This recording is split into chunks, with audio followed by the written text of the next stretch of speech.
There's Facebook, there's YouTube, there's Angry Birds, and Twitter, just to name a few of the big digital time grabbers.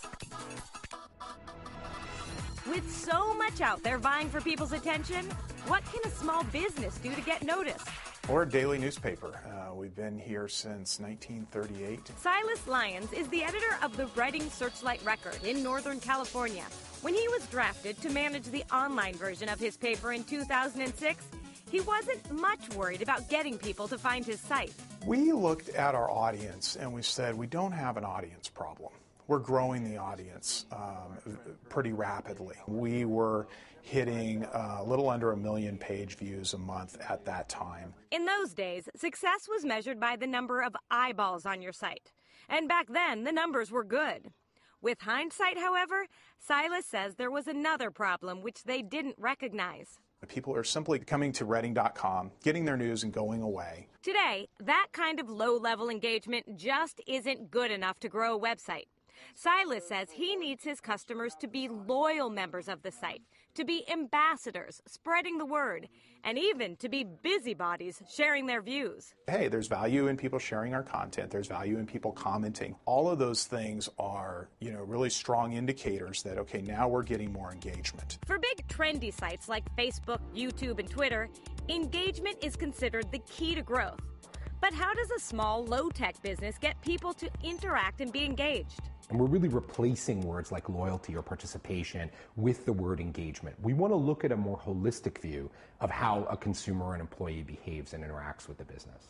Gabe Zickerman, the CEO of New York-based Dopamine, knows a lot about engaging customers. He says people will pay attention to your brand if you challenge them and give them incentives. Feedback, friends, and fun. And those three things are what consumers and employees actually want. In other words, make your website feel like a game where people get rewards for becoming involved, something marketers like Gabe call gamification. Gamification's all over the place today. Boy Scout badges, medals in the military, belts in karate, GE Six Sigma, Starbucks loyalty program, work. That's Rajat Pareya. He's the founder of Silicon Valley-based Bunchball, a company that helps businesses like Silas's to build customer engagement with this kind of game mechanics. Really, you don't just want passive consumption of messages, right? You want people actively going out there and doing something with your brand, and that's what gamification does. I would probably not use the word gamification, but I'd say from where I sit, Bunchball is basically an engagement service. And that's what we used them for. To get people genuinely involved, Gabe and Rajat say you need to offer a reward so special that it's unavailable for sale anywhere. Let's say you're part of the Lady Gaga fan club and you're one of her top 100 fans, and she gives you a choice. I'll give you $100 or I'll give you insider access to my tour diary that nobody else has. And I can guarantee you all those top 100 fans will take the insider access to the tour diary, right? If you've got a really regular guest at your restaurant, making sure that that person always can get a reservation, like even on New Year's Eve, that doesn't cost you any money as a restaurant, but that's really valuable to the customer. Since Silas isn't a rock star and doesn't run a restaurant, he had to find something to offer his customers that would also make them feel special.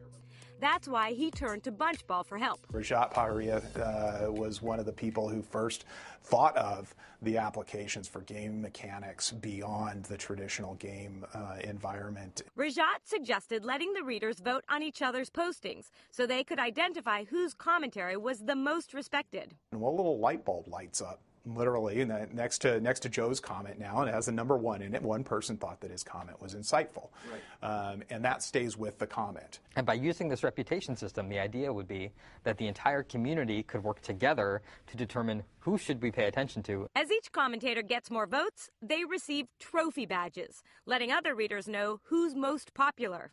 This, in turn, gets others engaged, and it begins to feel like a game. Whenever we engage with any kind of system, we ask, what's in it for me? And you better have a good answer to that question, otherwise it is empty and meaningless, and people won't stay engaged. For Reading.com readers, that kind of community recognition can be highly valuable.